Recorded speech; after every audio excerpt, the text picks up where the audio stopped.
Welcome back to the Fire Break Live. I'm Steve Wolf. We're sponsored by Team Wildfire, developing innovative technology for putting down wildfires. And I have got the most amazing and spectacular guest with me today. I have got Curt Weldon, who was a member of Congress for 20 years. Firefighters, you know that you can write into the federal government and get money under different grant programs. Curt started that program, and he started the Congressional Fire Caucus back in 1987, when probably most of my viewers were alive, and some weren't. Curt, welcome so much to the Fire Break. How are you today? Happy to be here, and thank you for your great work, and thank all your listeners for their untiring efforts in protecting the country. Thank you so much. Boy, there's not much you haven't done in Congress. And I read your really great book on terrorism threats that you wrote in 2013. Um, Obviously, now we know that every bit as great a threat to America is wildfire as was terrorism. Terrorists, have taken out buildings. Wildfires take out entire communities. The new tool of terrorism could be something as simple as a lighter. Absolutely. In fact, it was former Congressman Elton Gallagher, who had been the mayor of Simi Valley, who convinced me to come out to Simi Valley when they had wildfires. Jim McMullen was the state fire marshal back then. Ronnie Coleman was involved. They both became good friends of mine. And I spent the 3 or 4 days with the firefighters in Simi Valley, and then I came back for the fires up north, and eventually in Montana, Colorado, Oregon, Wyoming, all over the West. And I learned a lot of lessons because coming from the East, we didn't know much about wildfires, and we didn't know much about how to handle them and the problems of preparing and responding and taking care of people that are being impacted by these devastating conflagrations. So what did you learn, and what are the takeaways?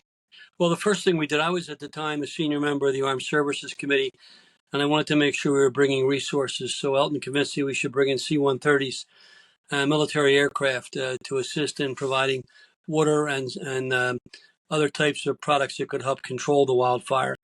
But I was really engaged in pushing our agencies to open up our satellites. This is going back to the 1990s, and believe it or not, I could not get response. I was the point person for missile defense in the Congress, and missile defense detects missile launches by the heat given off of the rocket engine worldwide. So I said to the folks that run our program, which was highly classified, I said, then you can see a fire. Oh, they said, Mr. Chairman, we can see a fire less than 1 acre in size. And I said, then why the hell aren't we using this for wildfires? This is back in the 1990s. And what happened, I put language in the defense bill mandating the use, but the agencies got in a fight over jurisdiction. The Forest Service wanted to be the lead, Homeland Security, Interior, they all got in a battle, and so nothing got done. And it wasn't until years later that finally we began to use satellites to assist in the monitoring and the control and understanding of how we could help the firefighter out there in the wildfire. And still, I said, why aren't we using the special software that was developed by like Lawrence Livermore Laboratory to deal with nuclear meltdowns? Because that software was designed to detect the movement of plumes.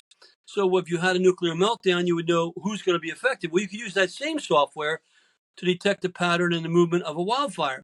It's just the problem that I saw in Washington. The federal government doesn't get it. They don't understand the problems of the local firefighter.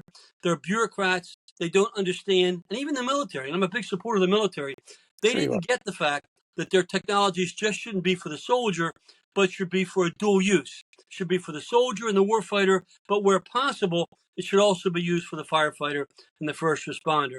And I really want to praise the firefighters that I saw out there in some really impossible situations, dealing with really, I don't know how they would handle it, but they did. And it was amazing to me as I flew in helicopters watching these wildfire fighters doing their job and doing their work.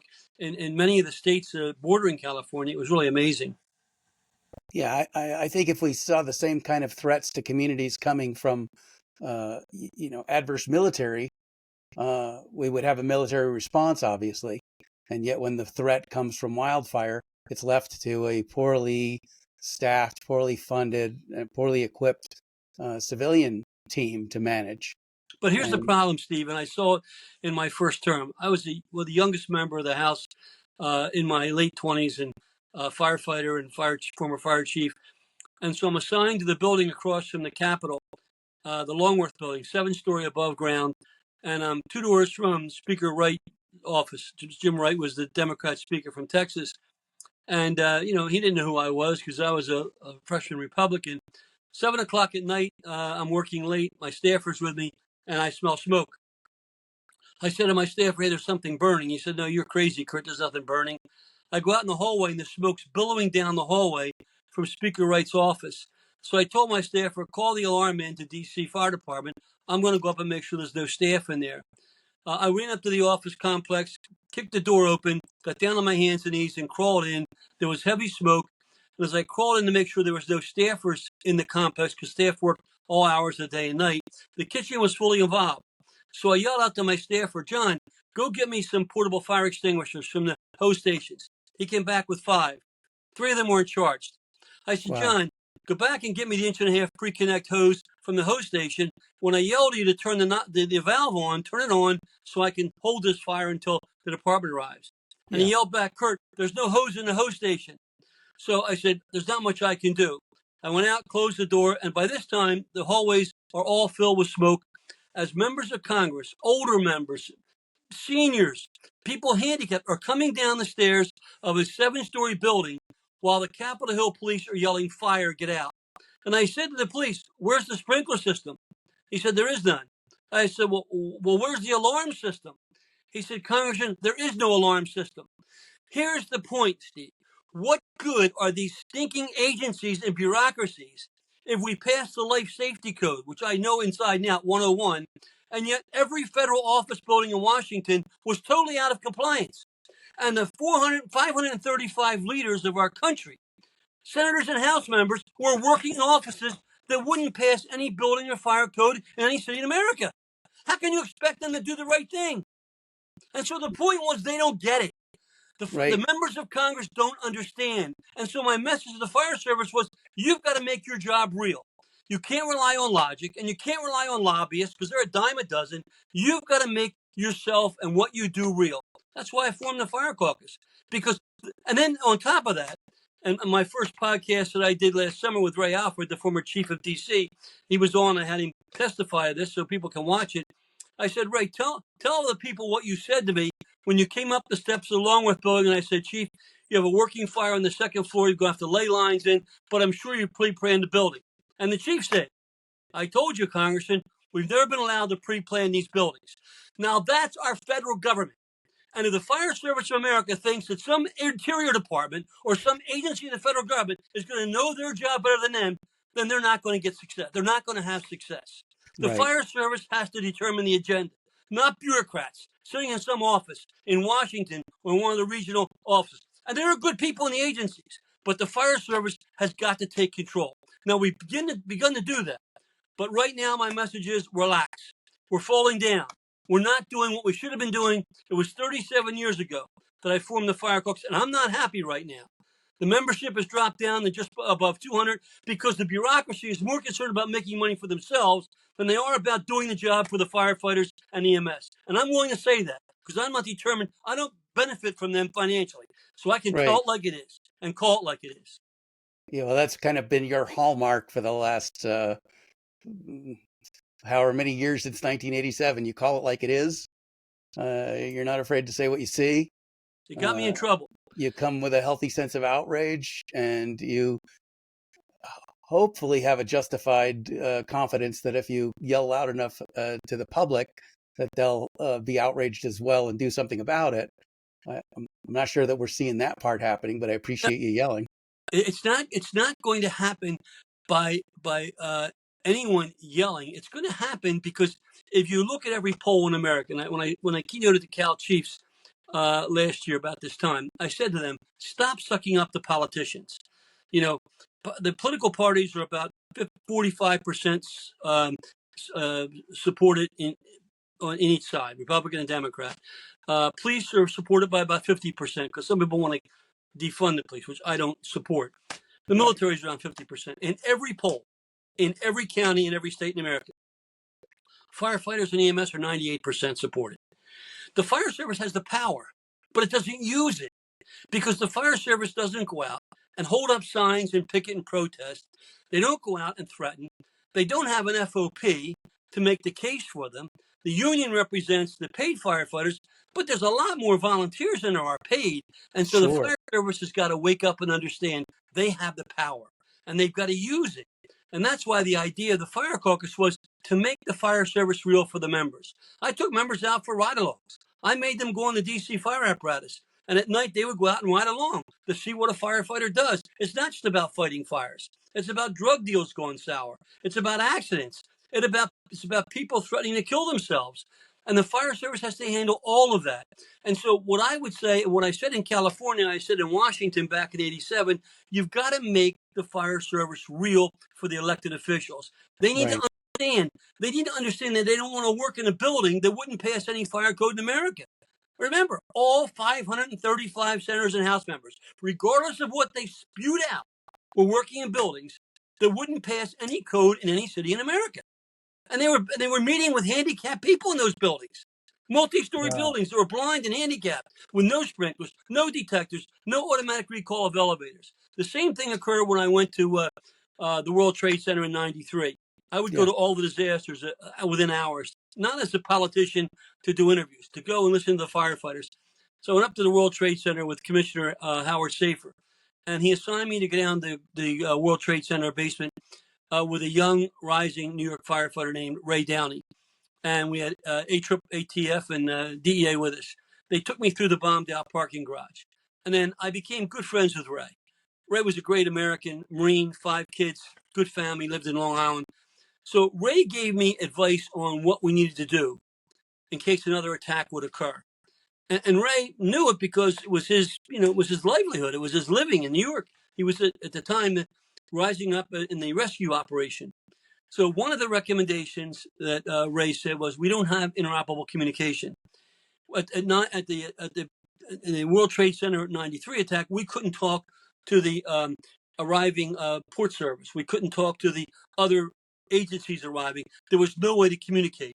I heard the same thing from Chief Mars after Oklahoma City. I did a hearing, and I brought the fire chief of Oklahoma City in to testify about the Murrah building bombing. And Chief Mars said, Congressman, we couldn't talk to each other. So I went back and I said to him, what's going on here? And this is what we found out.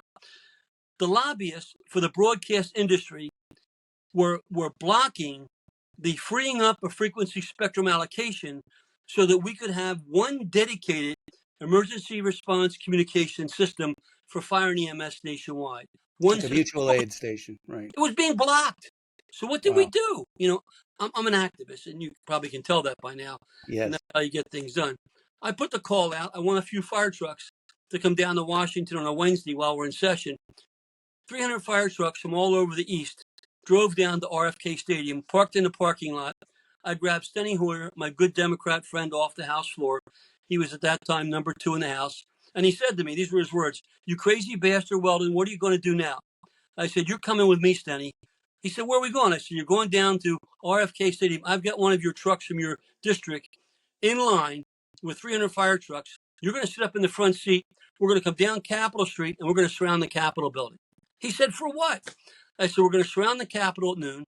I've got a trailer bed in the parking lot of the Capitol with 2 ladders raised with a flag over top and a microphone. We're going to do a press conference." He said, "Okay, what's it about?" I said, "Demanding an interoperable communication system for firefighters in this country." And the DC Fire Department was cooperating, Prince George's County. So we had trucks from all those departments in the parking lot. At noon, the sirens went off. The air horns went off. You could see people running out of the buildings like mice coming out, wondering, this is before 9/11, what's going on? Yeah. And, a politician can smell a microphone a mile away. They all ran over to the trailer, jumped up on the trailer. You can see pictures of this in my book. Jumped up on the trailer with us. And they said, "What are we here for?" And we said, "We're here to demand a national interoperable communication system for the firefighters and EMS of this country." Today, that's FirstNet. Yeah. That didn't happen because some company came up with the idea. It happened because the firefighters demanded it happen. That's the power of the fire service. But they don't understand that they have to use that power. And it doesn't mean you have to be nasty, but it means you have to be tough. And firefighters Yeah. are tough. They never back down. You don't back down from a wildfire. You can't back down from politicians from either party. Right, but they're trained to handle wildfires, and they're not trained how to handle politics. Well, I'm trying to train them how to hear politics. Yeah, that's what you're doing. When I first went to Congress, we were spending about $4 billion a year of federal money for local police. Now, I'm a big supporter of local police. I was the mayor of my town. I had to fight a Yeah. motorcycle gang. And so I said, Twice, right? You fought the pagans, right? the pagans, yeah. So we Yeah. drove them out. So I said to myself, now, wait a minute. We lose about 120 police officers each year in the line of duty. So I can see spending some federal money to help protect them, police vet, bulletproof vests and so forth. But we lose 120 firefighters each year. Yeah. The life of a firefighter less valuable than a police officer? And the bulk of those firefighters that die are volunteers. Yeah. So I said to Steny and Bill Pasquale, who just passed away from New Jersey, I said, let's put legislation in to create a grant program for firefighters. This was in the 90s. They agreed with me. So we wrote a bill to create the fire grant program. Clinton wasn't one of my friends because I was upset with some of the things that he was doing national security wise. So he got his back up and wouldn't pass the bill and sign it as a freestanding bill. Now listen to me carefully, Steve. We didn't need Clinton. We had 350 members of Congress in the Fire Caucus. So we took the bill, and as the senior member of the Defense Committee, I attached it as an amendment to the Defense Authorization Bill for 2001.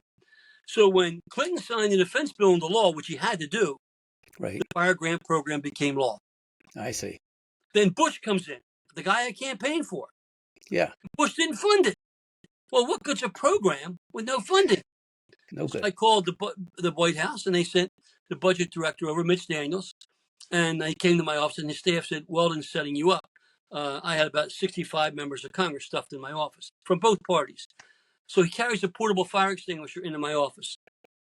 He said, I think I'm going to need this. I said, you are going to need it, Mitch. I said, we passed this bill with bipartisan support to help these men and women across the country in 30,000 departments, volunteer and paid, and you didn't fund it. He said, we're not funding new programs. I said, oh, yes, you are, Mitch. You are funding new programs. That year, 2001, we got the first $100 million for the fire grant program. Great. Since that time, there's been over $10 billion appropriated for fire grants. And then 2 years later, we did the SAFER program. By that time, we had presidential support, and both programs have funded probably over $15 billion. The message is simple. The fire service can get whatever it wants, but it's got to be unified, and it's got to work together. It can't let one group play off the other. And that's what I told them when I organized the caucus. I said to the union, I said, you can't be fighting with the chiefs all the time. And the chiefs can't be fighting with the volunteers or the fire marshals or the NFPA or the other groups that are out there. We've got to work together and have a common agenda. And then we can disagree on items that between the various stakeholder groups. And that's how we succeeded. But it's time now we've got to reignite the fire. And that's what I'm going to do. And I'm in the middle of that right now as we get ready for a presidential election. It's time to reignite the fire. And I'm reigniting the fire on your show. I appreciate that so much, and I'm so honored to have you join me today. So tell me how you're reigniting the fire. Well, you told me before we got on this call you had some big news to share with our audience. I got along very well with Joe Biden when he was in the Congress. We grew up in neighboring towns. He's really from Claymont, Delaware. He's not from Pennsylvania. He was born in Pennsylvania, but he grew up in Claymont. And I've known Joe for 35 years. When my son died, he drove 2.5 hours as vice president, unannounced, to come and stand in line for 2 hours with my family. So Joe's been a friend. And Joe was a big supporter of the fire service, partly because all of his firefighters were big supporters of mine in Delaware. But Sure. Joe was a big help throughout, as were a lot of Democrats. This is not you can't make it a partisan issue. No, it's not. And I've told the unionists, that's the worst thing you can do, is make it a one-party issue. That doesn't work. In the end, you lose. So we've had success, and we've done it in a bipartisan way, but we've gotten stagnant. And I told you, the Fire Caucus, when I was actively involved, I had 350 members involved. I had ride-alongs. We sent staffers down to Mifflin, down to Maryland, and to Dover to fire training school to see what it's like to be trained. We brought the sprinkler trailer up to Capitol Hill to have members see what sprinklers, why they were important. We had the firefighter challenge on the mall where firefighters got in competition. We did a lot of things to make the fire service real for the members. So Yeah. they would really want to understand who are these people. I actually had over a dozen members buy fire trucks for their campaigns. So Wow. back in their districts, they rode in the parades in fire trucks. What a great way That's to great. identify firefighters. So Right. that's dropped now down. And I'm not blaming any one group or person. But today the caucus is barely over 200 members. I think it might be barely 201 members. And the leadership, they're leaving. A couple of them are in real tough races. Bill Pasquale just died. Stenny's no longer in leadership.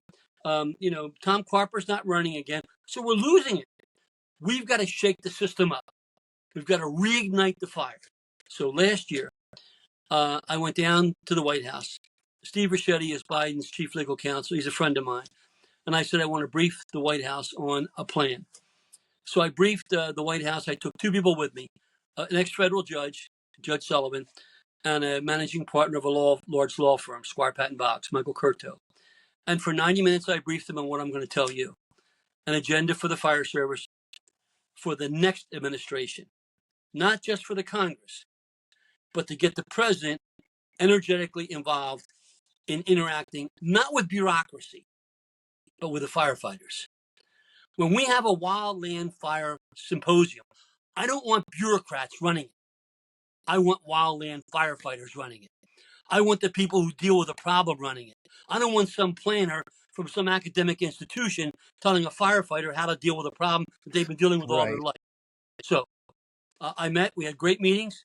Nothing came out of what I suggested to Joe, but Joe's had his own issues over the past year, and I've not come out publicly criticizing him because Joe's been a friend of mine and remains a friend. In fact, our kids all went to the same school. My son was Ashley Biden's classmate. Really? In August, I briefed the Trump people. So now both sides have been briefed. Nobody has an excuse. And here's what I'm calling for. In the new administration, it's time to wake up. The fire service, reignite the fire. I want a first. I want a White House conference on firefighters and EMS. Do you know in the history of this country, there has never been a White House conference on firefighters and EMS? Wow. Now think for a moment. The country will be 250 years old in 2 years. Yeah. The fire service will be 290 years old in 2 years. The first fire company was started by Ben Franklin in 1736 in Philadelphia, Union Hose. It was a volunteer fire company. 40 years before America was a nation. Wow. We didn't need a bureaucracy to tell us to come together to help each other. Right. We did it together. But in those 250 years of our country's existence, we've never had a national White House conference on firefighters and EMS. I want one. I'm demanding one. And I want every firefighter in America to demand, whoever the president is, and we're doing this before the election, they've both been briefed, I want a White House conference. And I propose 7 task forces to come out of that conference. Okay. The first task force is a task force on firefighter health and safety. Yes. There are things happening to firefighters today, and the union is very big on this, and Ed Kelly's a good friend of mine. Whether it's cancer, or whether it's hepatitis C, or whether it's new ways to treat burn injuries. We need to have a presidential task force, not a bureaucrat, a presidential level task force managed by firefighters. Yep. That says, hey, to the various agencies of NIH and the military, because some of our biggest healthcare spending is in the military. We want your best ideas to deal with the healthcare problems that firefighters face. That's number one. Number two, I want a task force for the next generation, developing the next generation of firefighters. We're having a big problem in America today. Yes. Many of our volunteer fire companies are shutting down. Many are consolidating. The fire company where I was chief now is consolidated. It used to be 4 separate fire companies. Now it's 1. And they're having trouble getting people to join. Because when I was growing up, as the youngest of 9 kids, it was a part of my family. My father, my brothers and sisters were all involved. That's not the case today. We've created these cell phones and these other distractions, and fire service is not a priority. So working with the Rendell Center in Philadelphia, and it's important because Ed Rendell was the Democrat mayor, Democrat governor, and was the chairman of the Democratic National Party. And I'm supporting his program because civic education program, at my request, develop a firefighter read-along program for schools, kindergarten to 8th grade. A read-along, huh? That's cute. Sorry? Did you say a read-along? a read-along program, not to Versus teach a fire, ride-along. Right. but to get the kids involved in the fire service. I took my Yes. Dalmatian and we taped a program, a podcast, with my Dalmatian with me as we read the 45. I didn't read. The firefighters read. The chief Yeah. read. The fire marshal read.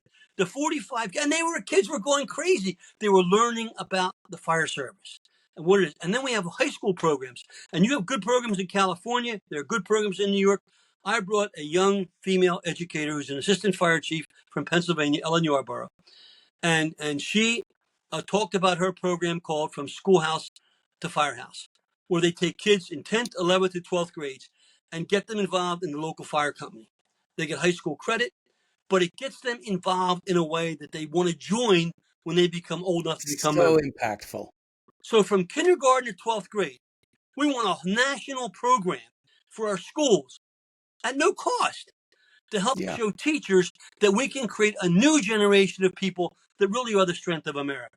So developing that next generation of firefighter is critically important. But there's more to that, because you've got older people that are married, they're struggling, they want to help out in the community, but they've got to raise their kids. They don't have. So what should we do? So I proposed another task force, and it's to develop what I call Responder Lifeline.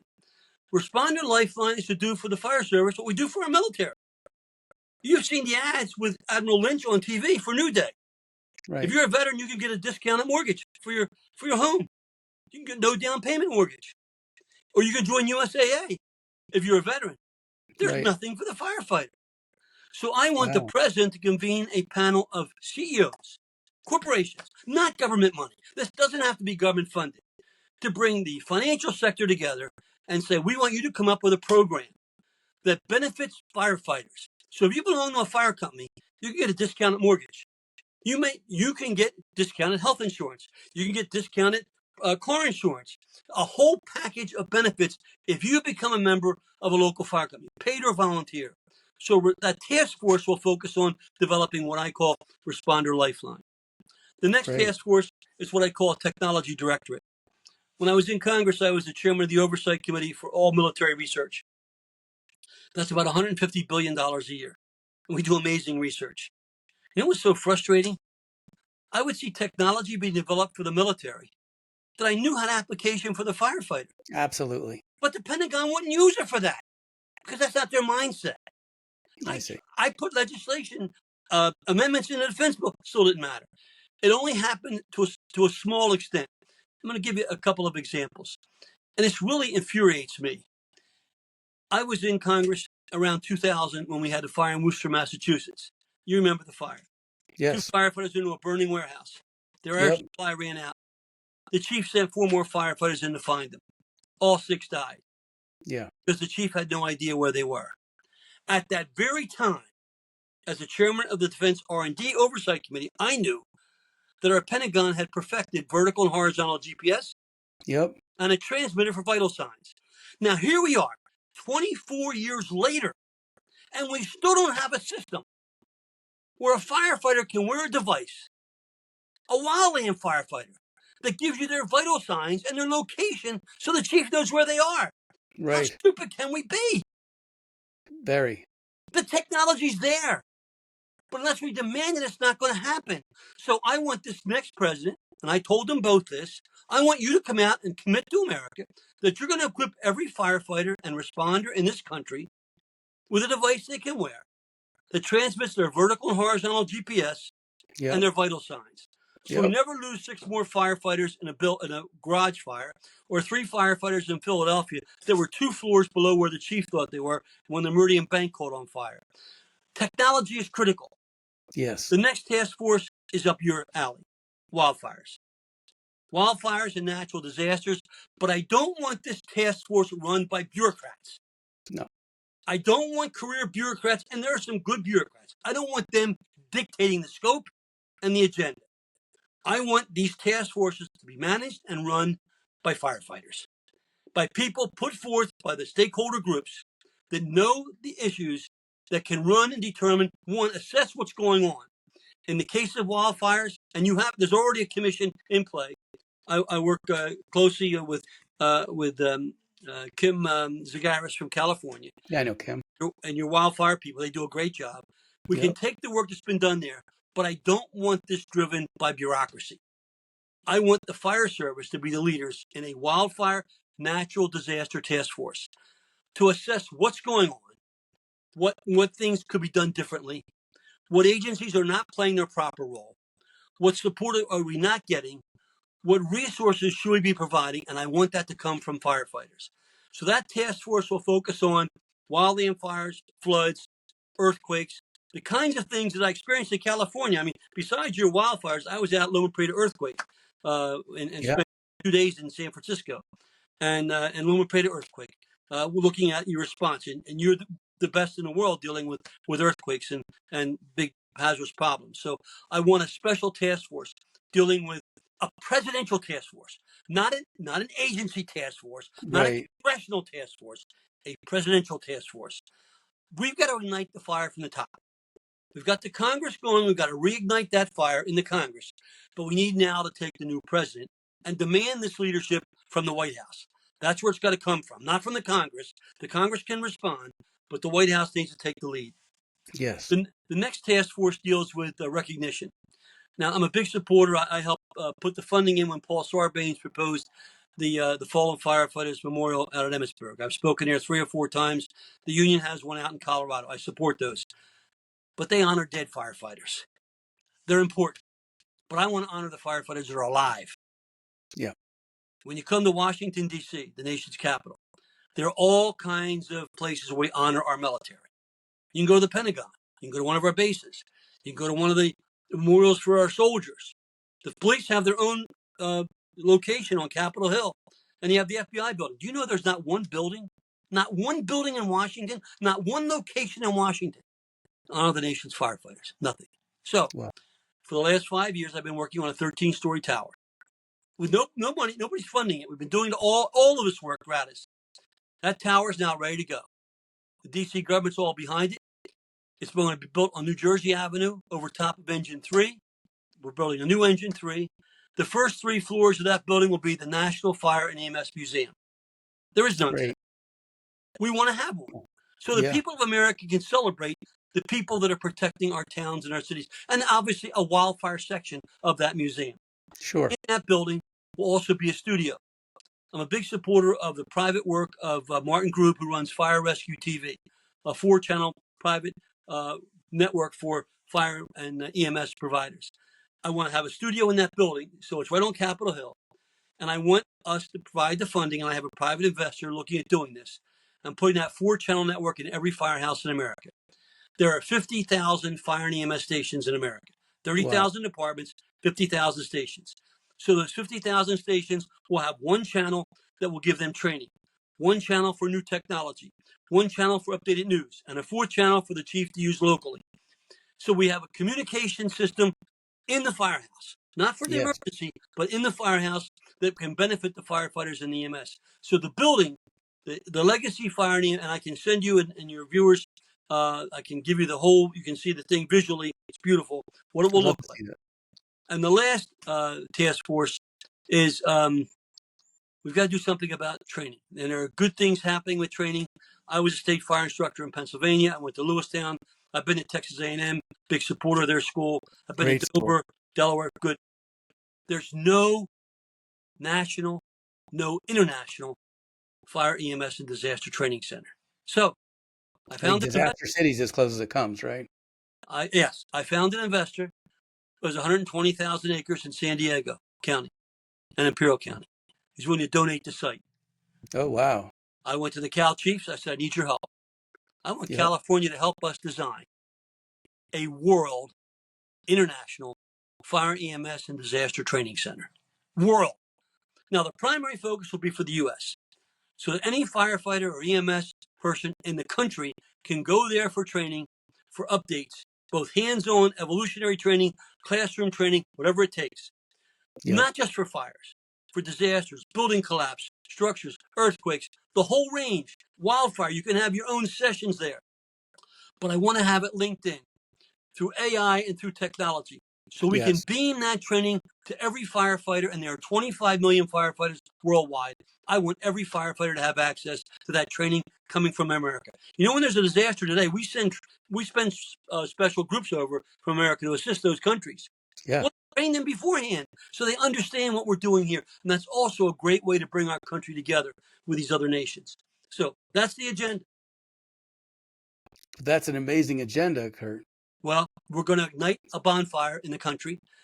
Wow. I'm convinced firefighters can do anything. I saw it. Yes. I don't step back up. Look, I had a tough career. I took on the CIA in the end over 9/11. I remember. And I took them on, and I'm now proving what I knew. And I have good friends in the agency that work, and I'm a big supporter of Intel. But I cannot stand liars. I cannot stand liars. If you watch my podcast #2, I bring on the Able Danger team. Wow. Our military intelligence team, set up by the chairman of the Joint Chiefs of Staff, Hugh Shelton, identified 2 years before 9/11 Yep. the New York cell of Al Qaeda. They tried to transmit Brooklyn, right? the information about Muhammad Atta and the terrorists and were blocked. They were blocked primarily by a person that was on the 9/11 Commission. The 9/11 Commission covered up the facts. I can't stand that from bureaucrats. And I know 9/11 commissioners, friends of mine, that knew what was going on. The fire service in America deserves the truth. And no unnamed, faceless bureaucrat deserves to be able to cover up their mistakes and get away with it, especially when you lose 343 firefighters, as we did there, and thousands afterwards. And my good friend Ray Downey was killed there. On 9/11, I got the call from the New York State Fire Marshal to get up to New York as soon as possible. I said, why? They said, well, obviously. I said, well, we're under attack here in D.C. also. They said, Ray's missing. I said, what do you mean Ray's missing? Ray Downey was the chief of all rescue at 9/11. Yep. Ray was overseeing the 342 other firefighters that perished. I brought Ray's widow and 5 kids down to my district 1 month after 9/11 to honor Ray as a hero. Ray Downey had joined with me. He was a member of the Gilmore Commission. And Jim Gilmore, the governor, is in my podcast. Jim Gilmore made the recommendation before the 9/11 attack with Ray on that commission, along with Bill Genoway, a fire chief that I put on that commission from King of Prussia, Pennsylvania. And the recommendation was to establish a national interoperable intelligence fusion center. It's ironic that we're doing this interview on November the 1st. 25 years ago tomorrow, Steve, November the 2nd of 1999, in my office, I had the Deputy Secretary of Defense, John Hamre, a good guy. At his request, I had the FBI and the CIA. And I handed them a proposal that I would fund to create a national fusion center of intelligence. Hamre said, I'll manage it. I said, I'll get it funded. The FBI said, we'll go along. And the CIA said, we don't need it. Wow. We don't need it. And you know what? They have hidden the story because they don't want to be embarrassed. Well, for the 343 firefighters that were killed and the thousands after, I don't care about embarrassment. The truth will come out, even if it's my last breath. Firefighters don't give up, Steve. They don't back down. And I'm not backing down. They find a way. That's right. So my message to you is we got to wake up the country. I've just given you the ignition source. Get out there and light the fire. My goodness. Curt Weldon, amazing. Amazing what you're doing. And the perseverance and the bravery that you bring to this is really inspirational. You wouldn't do anything different. You're a firefighter. You know what it's like. It's in your body. It's who you are. We find a way. So you talked about the importance of technology transfers from military to civilian firefighting use.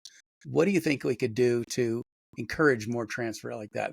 You talked about the satellites that existed in the 90s that are still barely being used for wildfire. New suppression technologies. How are we going to move these techs? That's a good question. In coming up with a technology director task force, which is one of the recommendations that I proposed, I talked to Admiral Jed Cohen. Admiral Cohen was a nuclear submariner. He was commander of the nuclear sub Hyman Rickover. Then he was the head of naval research when I was chairman of the oversight committee. Then he was the the head of technology for all of Homeland Security. Jay gets it. He's kind of semi-retired now, but he gets all of this, and he tried his darndest to transfer technology. So Jay's willing to lead this if the new president taps him with a group of firefighters and EMS providers, because you have to have the fire service in the leadership role. They can't be Yes. secondary. They can't be just there as as part of the scenery. They've got to be making decisions. We estimate there are 25 technologies that exist today. I'll just give you a few. I've given you the satellite, which you already know about. You know there's Right. software algorithms today that can detect the moisture content of a forest any place in the world before a fire occurs? Yes. It's already available. Yep. So why aren't we helping communities and counties and states get the software to determine which wildland areas are more susceptible to a fire because of the moisture content? I Right. mentioned the prevailing winds technology developed by our nuclear labs. When I was overseeing the program with Jay, we were funding the submarine detection program worldwide for our government, so we could detect the movement of a submarine any place in the world. So it was about $2 billion a year federal funding. I'm a big supporter of that, so we could detect the movement of Chinese or North Korean or Russian submarines. I said, Jay, what else can you do with that technology? Because Jay's an oceanographer also. He said, well, Yeah. Mr. Chairman, if we combine that technology with NASA, we can give you weather projections 6 months in advance for any area in the world, 6 Wow. months in advance. So we can tell you you're going to have torrential rains, get ready for floods. We can Right. tell you you're going to have no rain, get ready for droughts. So you can prepare so you change the paradigm. And you Yes. change the paradigm, which today is respond, mitigate, recover, to you prediction and prevention. And you use technology to do that, just like saving the lives. That device that a firefighter can wear. Every Yeah. wildland firefighter ought to have that device on, Absolutely. so the chief knows where they are And PPE so that they can breathe and still run a chainsaw. Exactly. Then there are Yeah. new technologies. Jay was telling me when he was head of Homeland Security Technology, they developed a device that can be used for houses that the homeowner has that can be activated to basically put some kind of a cover over the entire house, prevent Yep. it from burning. But he says he doesn't think that's been implemented yet. I think the ideas that are going to come from this are, one, coming from the fire service itself, and then we have to tie them into our defense research agencies, DARPA, and our partner, Yeah. Dr. Tony Tether, who's the longest serving director of DARPA. He's fully cooperating. So we have the capability. And I think there are unlimited technologies in terms of new types of materials, new types of Yep. carbon materials that can be used for fire suppression. Turnout gear. We've got to develop a whole new class of turnout gear to protect the firefighter from all kinds of weather extremes, but also from fire burns and from the most serious. All of that's being used for our military. We spend Right. we spend billions of dollars a year for our military. Why aren't we using much of that technology for our domestic defenders? They're just as important as our Yeah. overseas defenders. And I wonder why, if there's a fire and they want to send military support, they send the National Guard that are not really trained in fire. Why don't we have a paramilitary fire operation, which would be like, the SEAL Team 6 of Wildfire, which is Good point. what Well, we're thinking. another example. This is the problem of our federal government, and why, having been in Congress, I really am critical of the federal government per se. I'm not being Democrat or Republican. The federal Yeah. government. Yep. So I was down at Katrina the day after Katrina hit New Orleans, and I called the chief down there. What do you need? He told me. I sent plane loads of supplies down, as I did with Hurricane Andrew down in Homestead, Florida. So I go down to Katrina I took 5 people with me, and his biggest need was they had people trapped in homes that had water up to their second floor, and they couldn't get to them because all the fire apparatus was basically underwater. Didn't have Yeah. boats to get to them, and couldn't locate them. So at the time, this was in the 90s, right around the turn of the century, we were developing unmanned aircraft, drones. I was Yeah. training all the drones because I was in charge of research. So I called 2 drone companies. I called a drone company from California, and I called a drone company from Pennsylvania. I said, can you guys do me a favor? Whatever you want. I said, can you get your drones down to New Orleans? Put thermal scanners on the bottom of them. Yep. so the fire service can fly them over the homes and see where there are people that need to be rescued because the department can't get to them. So Right. we get down there, the drones arrive. The owners of the drones bring them. They've got the thermal scanners. The city of New Orleans goes to use the drones, and the FAA says, you have no approval to fly drones over. Unbelievable. Now, the entire city's underwater, Right. and the FAA said you can't fly drones. True Wow. story. True story. Unbelievable. That's the problem with the federal government. And I Yeah. don't want to risk anybody's life, but we've got to stop this nonsense. The people with the most common sense in America are the firefighters and the fire chiefs. You know, they don't need to be PhDs or rocket scientists. They understand what it takes to rescue people. And you know what's important in this day and age of protest? If somebody's hurt or in a building or in a night, they don't ask the person, are you gay? Are you rich? Are you poor? They're going to risk their life to go save that person. Right. America needs to listen to the fire service. And that's the message. Yep. That's why we've got to build this bonfire. And I want to start in 2025, and I want to start with your show. That's why I agreed to do this interview with you. So honored that you did that. So if I get knocked out before then, you'll know why. Okay, that's great. Yeah, you know, what we're working on at Team Wildfire is, you said you have access to this predictive weather technology. What we're looking to do is actually change the weather in the microclimate of the fire. That adverse winds drive fires towards assets and communities, and that by putting jet engines on military trucks, we can actually push the wind back in the opposite direction, push the fires away, strip the fuels, lay out massive amounts of retardant, 20 acres a minute per truck of retardant. And I think that type of massive technology leap, not just going from a wooden handled shovel to a fiberglass handled shovel, which is kind of what tech improvements looked like over the last 100 years, but really massive, meaningful, impactful tech changes in the way. I read about that. You may have sent it to me, or I follow your posts on the internet, and you or Kim Zagara, somebody sent that to me. I read about it. It was very amazing. Let me just say this again. I was on the Armed Services Committee and Homeland Security my whole career. I was vice chairman of both committees. And so I got to see everything we were doing. And on the Armed Services Committee, I was the chairman of the subcommittee overseeing all military research. And that was at the time about $150 billion a year. Now, $150 billion a year for research. We could take a small slice of that money that's already being spent and do the research on exactly what you're talking about. Because I can tell you, and some of the programs are classified, but they're already doing work involved in weather change, atmospheric change. It's already being done.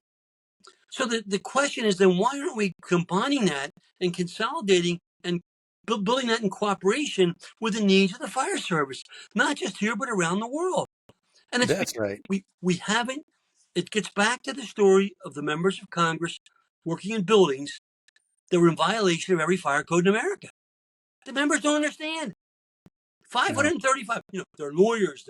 They're Rhodes scholars, but they're dummies. And I hate to say that, but I'm calling one because I was one for 20 years. They're working in buildings that had no sprinklers, no detectors, no alarm system. So you couldn't go pull. Can you imagine a firefighter in a town having a multi-story building with no alarm system in it? Unbelievable. None. Every member of Congress was working in a building with no alarm system. And this is because D.C. was exempted from the regulations that a state would be? What was because the federal government under GSA regulations had its own requirement. But you can't have the government mandate something for somebody else and not apply it to yourself. But more importantly, if you're an elected official, you need to understand why that's important. And members of Congress need to, why is that alarm system important? If you don't teach them that, if you don't force them to understand what the fire service is all about, they're not going to know that that's something they should have. Sure. My goal with the caucus was make it real for them. I have pictures of firefighters packing hose on the back of the truck because I want them to get the feel of what it's about. And then they get to interact, they ask questions then. Then they understand, hey, we're in these buildings. Why don't we have this in our building? So that has to happen. That's when I spoke in California and LA last year. I said, you've got to make it real. every Yeah. legislator in California. I mean, what fire departments ought to be doing? They ought to be bringing their local officials in and making them go to a ride along. Take Yeah. them for a couple of hours on a truck, let them sit up in the front seat and see what you're doing, how you respond to a fire. What do? It's a great PR thing for them.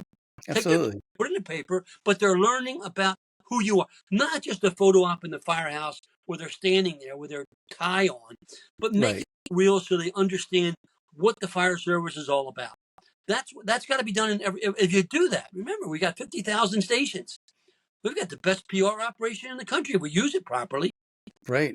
If every fire and EMS station takes an attitude of getting their elected officials involved, whether it's a council member, a legislator, a member of Congress, a senator, and the members will like it because it gives them publicity.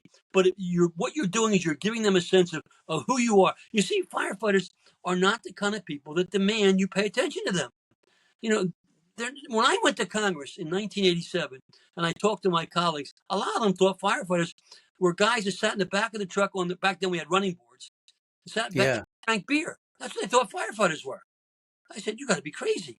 But that was the impression I that see. some people had that weren't involved. And if you look at the fire service today, and especially in the volunteer departments, they're the heart and soul of the communities. It's not just the group that fights the fire. They rescue the cat in the tree. They pump the solar out when it's flooded.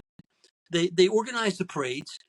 It's the hall you rent on when you want to have an event for your family, a retirement Right. party or a wedding. It's where the Boy Scouts and Girl Scouts meet. It's the cornerstone of the community.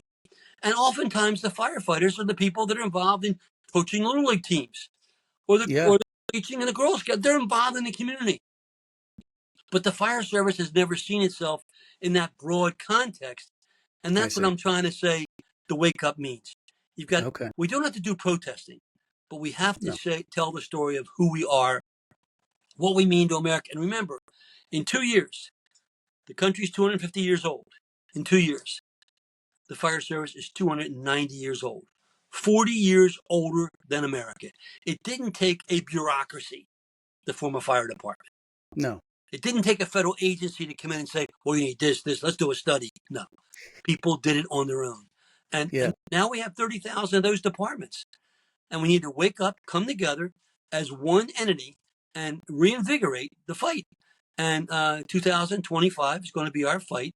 And I'm going to use every ounce of energy I have. And I'm going to make a lot of people unhappy. But that's what I do best. Yeah, but you're going to make a lot of people happy and you're going to end up saving a lot of lives. Well, that's what it's all about. So It's about that's, and if you look at America, there's no better example of what America is all about than the firefighter. None. that's exactly right. I don't care who it is. Neighbors helping neighbors. That's right. It's in every town, in every. Yeah. Hey, what other group would go out and raise the money they do in volunteer fire companies to buy a fire truck or a piece of equipment? And part of our problem is we've created standards that make it impossible for the volunteers to do their full-time job, raise a family, and then be trained. We've got to look at that. It doesn't mean we want to jeopardize people, but we've got to be realistic. I mean, I understand the need for standards. I was on NFPA standards when I worked for an insurance company doing training, but it's got to be realistic, and the volunteers have to be involved in that process because they've got families to operate. They've got and if you ever do away with the volunteer fire companies in America, I think you lose an important part of what America is all about. I grew up next to a town in my home county where I was the chairman of the county council called Chester. When I grew up, they had 5 volunteer fire companies, and they were good fire companies. Over time, they didn't support them, and they all went away. Today, they have 1 paid department and probably have 10 firefighters on call. Every time they have a massive call, they call the volunteers in from the neighboring towns. Yeah. I mean, I'm not against the paid firefighters. I'm an honorary member of the IAFF. Kelly's a friend of mine. I have a lot of friends who are union guys. And many of the union guys, as you know, were volunteers. This is a common entity, a common group, and we need to work together. And if we work together, there's no limit to what we can accomplish. Firefighters can change America. Firefighters can change the world. One final story. I did a lot of international travel. I led delegations to 104 countries. I went to all the problem countries. I went to North Korea 3 times. Went to Libya, right? Went to everywhere. I went to Libya 12 times. I met Gaddafi 3. I took Biden with me on my second trip to Libya. When I spoke to the country, he spoke the second day. I went to Russia probably 25 times, Ukraine 25 times, China 25 times. In every country I went to, I met with their firefighters. But I want to tell you a story that's kind of interesting. You know, and I'm not here to defend Putin because today he's a war criminal for what he's done in Ukraine. I'm a big supporter of Ukraine. My son-in-law is the president of the only Ukrainian university in America, Manor College in Philadelphia. But we unfortunately helped make this happen. When I was working in the Congress, we were all friends, Ukrainians and Russians, and we all worked together. We had regular meetings among our parliaments. So after 9/11, the first president to call Bush to offer support was President Putin. And he said, "What do you need from us?" Because Bush and Putin remember, Bush made that famous speech. He looked in his eye, saw his inner soul, and realized this was a man he could trust. Bush said that, not me. Bush said that. So he figured, well, he must know, he knows more than us. So Putin calls Bush and said, whatever you want. So he offered his intelligence, his military. We put American troops in former Soviet military bases. I stayed in those bases with our troops in Uzbekistan, in Kazakhstan, in Georgia. So they tried to help us at our darkest hour. 3 years after that occurred, they had their 9/11. A small school in a rural town called Beslan, North Ossetia, was attacked by the same terrorists that attacked us. On the opening day of school in September, these terrorists arrived in a truck. They had masks on. They jumped out. They had guns. They ordered all the children. This was a school up to 9th grade. They ordered all the children in the building, yelled at them, screamed at them. They shot some of the parents. And they forced them all into the gymnasium. And it was total chaos. The firefighters in that little small town of Beslan cordoned off the area with plastic tape, as we would do it, until they decided how to handle it. The terrorists were making these demands that could not be met by them because they're just a small town in a remote area. Until the parents overran the barricades and stormed the school, and a firefight erupted. 390 children and parents were slaughtered. 390. So I went to the State Department. I said, look, Putin's trying to work with us. Get somebody over there, not to politics, to show that we pray for the children of that school. Yes. For America. They said, no, we're not doing that, Congressman. We're not going there. I said, that's stupid. So I went to the Russian embassy. The ambassador there at the time was Ushakov. I said, Ambassador, I want to sign the condolence book, and I want to go to Beslan. I want to bring a delegation to pray for your children. He said, Congressman, he said, no one can go to Beslan. Not even our own legislators are allowed to go to Beslan.